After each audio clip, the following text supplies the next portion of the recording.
Okay, welcome to my shed. Today we're going to be talking about an exciting release which is just about to happen, which is the Mizuno Wave Rebellion Pro Low. Now, unlike a fair few reviewers, I've had this shoe since February when I managed to pick it up in Japan, where it is already on sale. Has been for about 7 or 8 months now probably. So yeah, been released for a while over there. It is a lower stacked version of the Wave Rebellion Pro 3 or Beta, which is a massive, big, booming marathon racing shoe with 60mm of foam in the heel. This is a more toned down version of that, which is going to seek to be a bit more accommodating, a bit more democratic, I guess, in the range of people that it can work for. As of today, I have done 55Ks of running in this shoe, strictly speed sessions so far, with some longer marathon workouts and then some shorter, faster intervals like some 1K reps. And I can confidently say right now that this is going to be a pretty competitive racing shoe moving forward, especially as price points start to increase. This is a pretty exciting release, which I'm keen to chat about. So as always, we'll chat through it top to bottom, price point, a few competitors, let you know whether you should grab this or potentially go for something else. Starting off with some specs in this shoe, it is clearly a lower stack height than the Pro 3.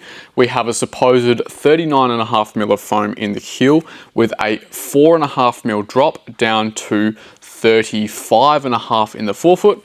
But as with the original Pro 3, I think that this is also subject to a teeny tiny bit of stack height manipulation with a very slight heel cutout here, which I can explain probably a 3.5mm difference to what you'd probably expect in terms of the feel. I do still think that this has an 8mm drop in practice, but yeah, I reckon we've lost 3.5–4mm of foam just due to that slight angle on the cutout, which means that when it's measured at 12% of the length of the shoe from the heel, you're going to end up with just a little bit less than 40mm, meaning it's legal. In terms of the foam, we're still using the same NEZ XP, which is a nitrogen infused TPEE, pretty much the same stuff as we get in the Pro 3, same kind of feel, compression to it, just less of it.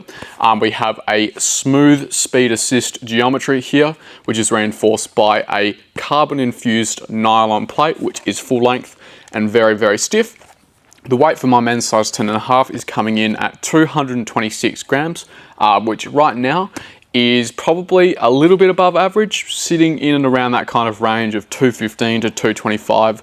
It's pretty standard right now, but as things are trending lower and lighter, I do think this is going to be more of a kind of comfort-focused, accommodating racing shoe rather than that kind of top-line performer, which is chasing, you know, lighter, faster, world record kind of thing. Starting off with the upper of this shoe, it is identical to the Pro 3, so the notes here are going to be very, very similar.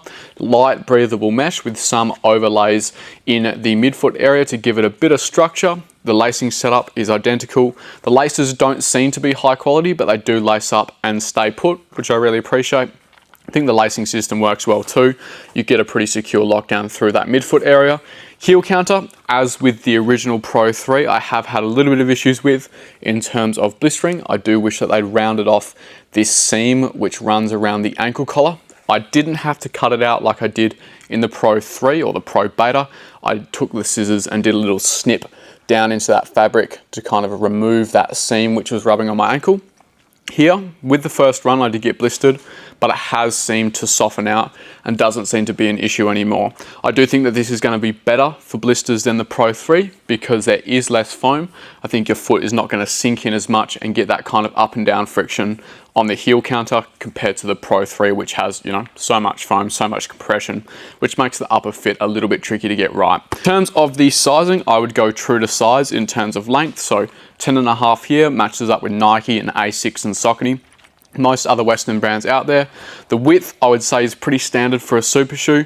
Through the midfoot, you're going to get a little bit of a squeeze, and then into the toe box opens up a bit, but I would note that you do have a little bit of a sharper kind of curve in on the big toe area, which has been quite typical of the last 3 Mizuno racing shoes, the Pro 3, all the way back to the original Rebellion Pro. So if you need more room for your big toe, this shoe might not be one to jump into straight away.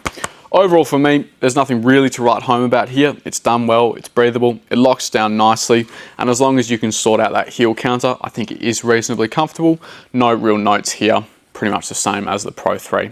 Moving down to the midsole, this is obviously going to be the main point of focus for this shoe. I think Mizuno have done a really good job of preserving some of the kind of magic of the Pro 3, that smooth rocker, that nice dynamic bounce from the Energy XP, while combining it with some more predictable, comfortable, I guess stable elements, which are going to make this shoe a lot more accessible to a wider variety of people. For me, the thing that I enjoyed the most about this shoe was how two-natured it was. You can really sit back on this shoe in the midfoot and the heel, allow the foam to compress and absorb your weight, and then give you this nice smooth rocker off the toe. I think the kind of interplay between the wave plate and the foam is as good as in the Pro 3, if not a little bit less aggressive. And I do think that it can also push the pace when you start to get up onto the forefoot. There is this really nice, sharp, late stage rocker, which somewhat reminds me of the Endorphin Elite from Saucony, the original one. It has that kind of nice, bold, sweet spot right up front, which means that you can hit those 1K, 800, 400 meter reps and still feel like the shoe wants to keep up. I don't really know what pace that kind of line lies between sitting back and feeling comfortable and really attacking the pace. It seems to transition so smoothly from comfortable running into speedier efforts. I really enjoy that about this shoe. I think it's going to be a big hit for people who want a comfortable first time marathon experience, getting up into people who are taking things seriously and want the option to push if they feel good, or sit back and stay comfortable if they're uncertain about how things are going to play out. Right now, I've really enjoyed this shoe, but it wouldn't be in my kind of top couple of shoes that I would consider for races from the 10K up to the marathon.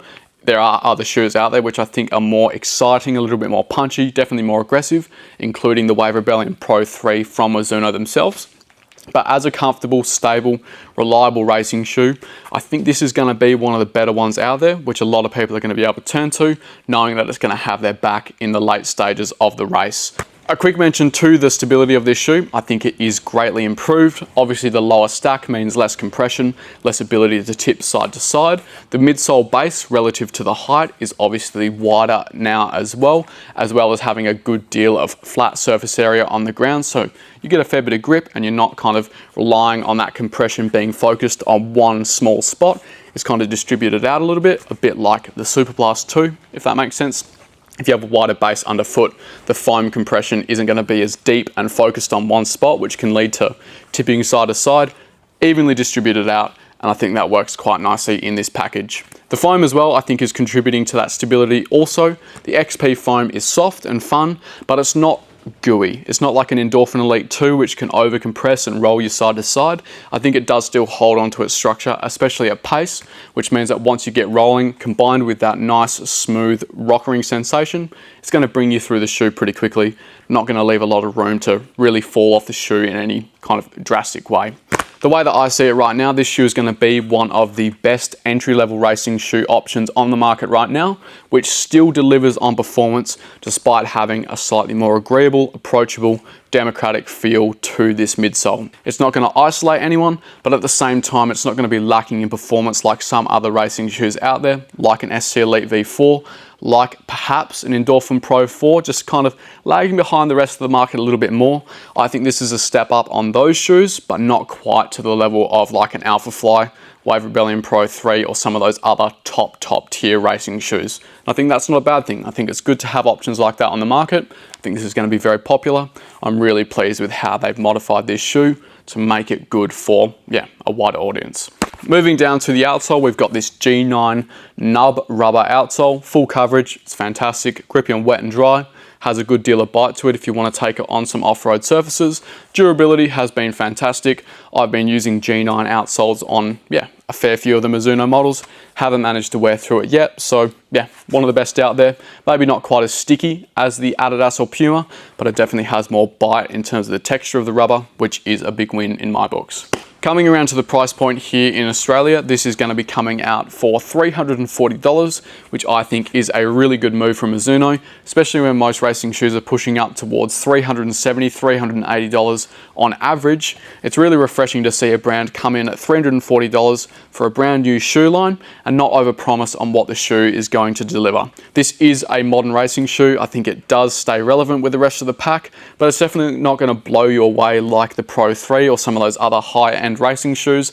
It's kind of nice to see Mizuno just position it where it should be and offer some really nice racing shoe value. The only other shoes that we have on the Western market right now, which sit below $350, as far as I can remember right now, is a DVA Nitro Elite 3, which is a fantastic racing shoe for $320, but maybe doesn't have the same kind of stable, consistent feel as the Pro Low.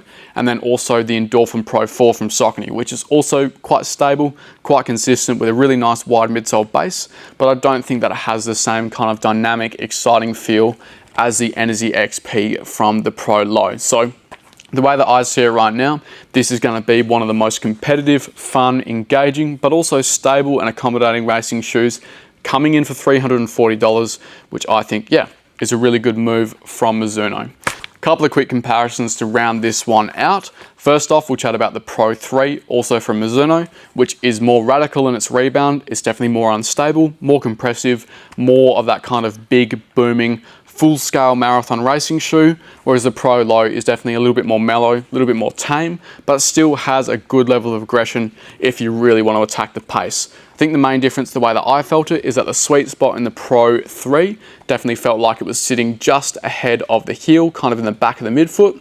Whereas with the Pro Low, with that flatter geometry and a nice kind of aggressive toe off, it felt like the sweet spot was actually up in the forefoot this time, which for me feels more intuitive, but over the longer marathon distance, I'm still probably going to prefer the Pro 3 personally. I think most people are going to get along with the Pro Low better, but yeah, that is going to be one of the key differences, is this sweet spot between the two.